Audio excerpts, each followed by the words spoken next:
So we're going to solder on our plug onto our car. So it's basically the same thing, a little bit more difficult because you've got a car to deal with here and dealing with something not as easy to move around. So we want to get our wire and our plug, get those together, and of course you want to make sure that you've got your heat shrink on there before you do any soldering. And another thing we did here, which I almost forgot, we had to run our power from our winch controller into power source. So this piece of heat shrink is going to go right down here. This other one is going to go right down to the other side. We're going to put a little solder on the gun and touch there, a little bit more, spread it around and get out. Getting in and out with that heat on those plugs is definitely very crucial to having a good operating plug. And then same thing with the wire, get that heat in there and get that to flow. I like the small wire solder a lot better than the thicker ones because it doesn't tend to take away as much heat, because the heat can travel up this solder and take away the heat off the gun. So I like to use the real thin stuff and it works a lot better. So anyway, when we get this on here, we want to make sure that it's right where we want it, so that when we remove our solder gun, we're not the wire's not going to pull away. So we want to put just a little solder on that gun, heat those two up, and push it in there, making sure our connection is good, and get out.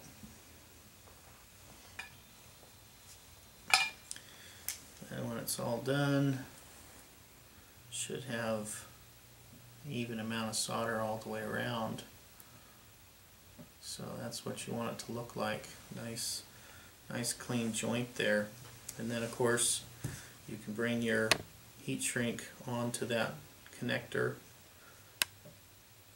It's not as crucial to put the heat shrink on here with the speed control. Even if you accidentally short out these two terminals, it's really not a big deal when you're working on the speed control. But I like to get in the habit of putting these on like so on the speed control also, because I have shorted out a few batteries thinking I would just quickly solder both ends and be done. So I just do it real quick like that on that side. You want to get in and out with that heat as quick as you can. Right like so. And then the wire. And with the flux core solder, the solder flows right into that wire. You really don't need to use flux. It's not going to hurt it, but that's way beyond an old school fashion. Old school would have been 20 years ago to use flux. They still had solder cores soldered 20 years ago. So I don't know why you would use it these days anyway. So the only reason to use it is if you're using a solder that does not have solder in it, or flux in it, sorry. So, and they've been making this style of solder for quite some time now. And once you're done with your joint, again shrink that tubing with either a heat gun. You can use the solder iron or a lighter, which is I like to use. It works best. And then when you're all done, your connection should look like that right there. And soldering onto those tabs, you know, this isn't going to break off or pull off. I've never had one of these break off on me ever. So if you get it on there soldered right, it's good there until you desolder it. So go ahead and zoom out.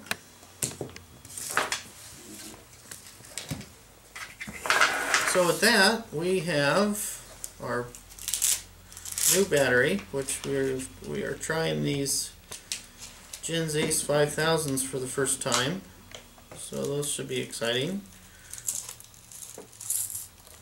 We have other LiPos, but so anyway, now you can see you've got your plug on your battery and your plug on your ESC, and just plug those in.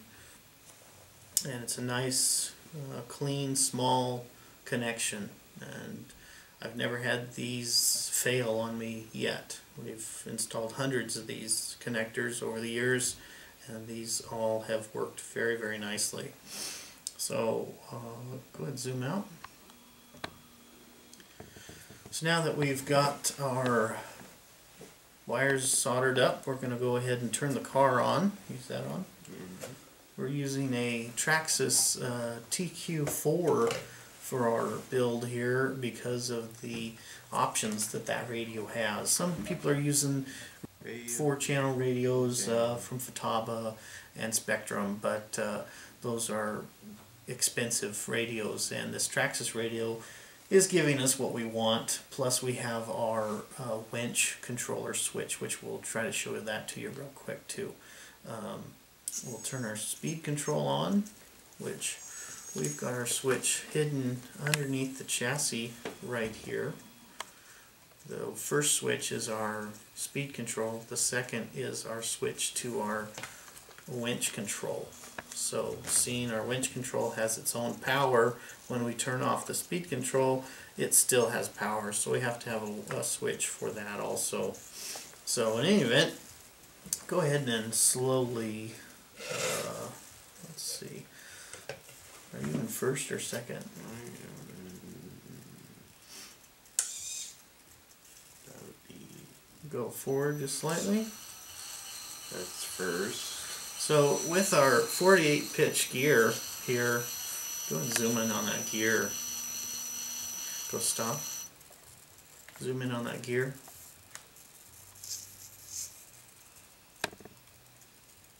Here we have a 48 pitch 12 tooth pinion, and zoom out a little, and a 48 pitch 96 tooth spur.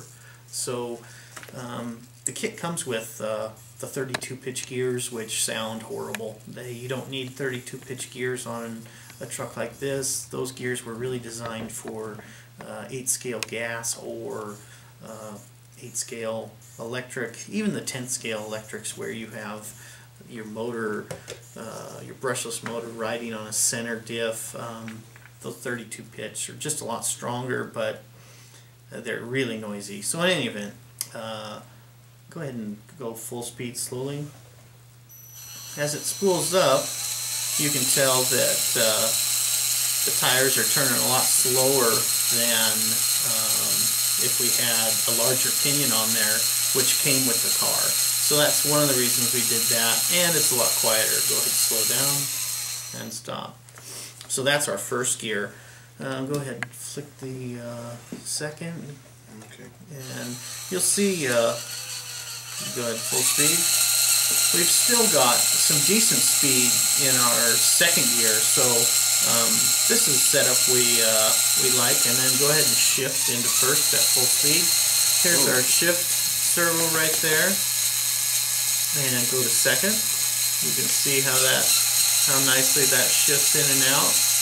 And go to first.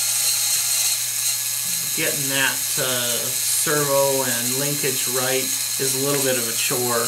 Zoom out a little and go ahead, zoom in, and right there, zoom out so you can see both. Right there.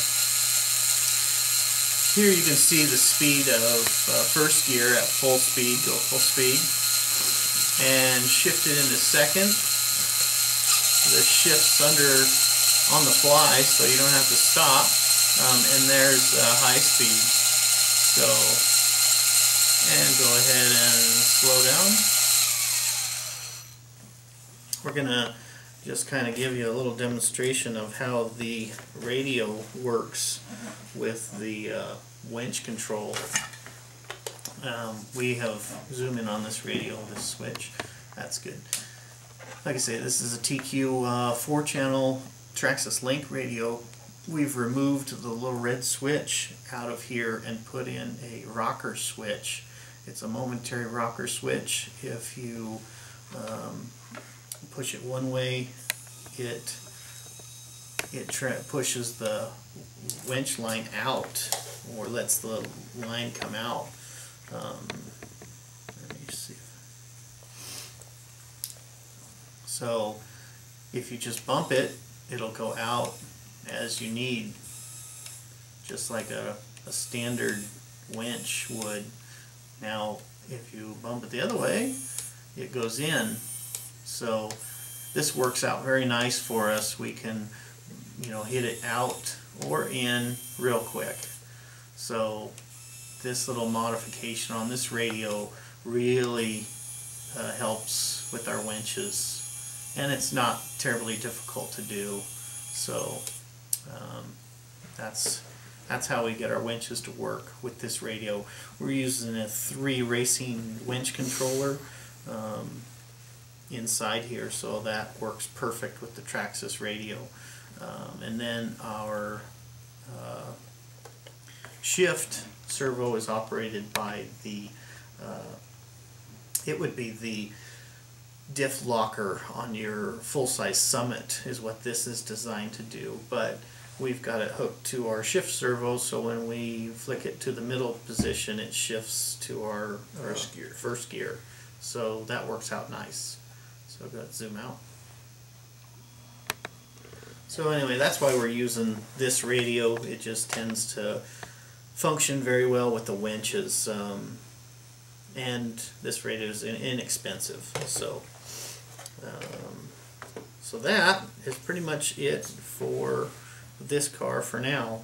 The next video we'll be driving it. We've driven it a few times. Yeah, twice. And it's working very well. We want to get our other tires and wheels on there.